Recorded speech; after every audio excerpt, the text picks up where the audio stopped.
When I was in college, I'll go over Monday or Tuesday. I suppose I sound like I want to blame the Depression, but it was on account of the Depression of the 30s that I think I formulated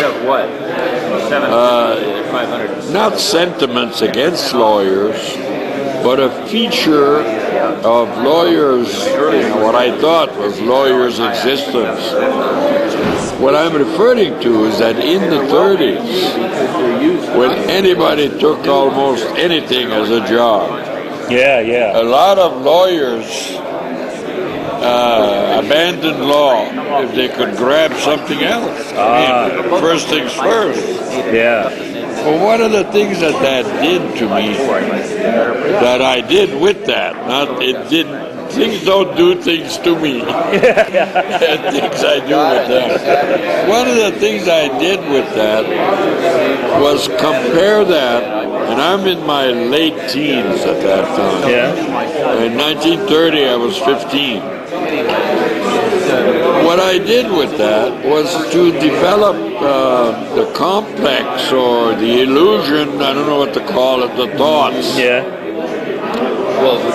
That doctors, because I only knew a few, I didn't know as many doctors as I think my family knew lawyers. Was your dad a lawyer? The public knew lawyers. Because I was living in a sparsely populated part of the world where there were small villages, and once a doctor was established there, he was there, he remained a doctor. Where was that? I think it was in central Canada, north central. And I think I stayed with that. And at the end of college, when I said I was trying to decide what to do, which profession, when people said profession in those years, in the late 30s, it was what you did. It meant law, medicine, clergy, even that thing, that engineering. Engineering was just becoming a profession.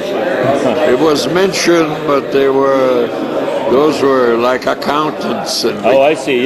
stuff like that. Oh, cool. So when I came to choose, I pretended to the Jesuits because I was in a Jesuit boarding school for my college years as well as high school. I pretended to the Jesuit that I wanted to become a Jesuit, and I was just pulling the guy's leg, and he didn't let me pull his leg. He said, "No, he figured it out." He said they wouldn't accept you. Okay. But then I felt that I was left with only law or medicine. And I think what leaned me towards medicine was that business of, if I get into medicine, I can remain a professional all my life. That was another popular thing at that time. If you were a professional, you talked about everybody else as amateurs. I mean that seriously.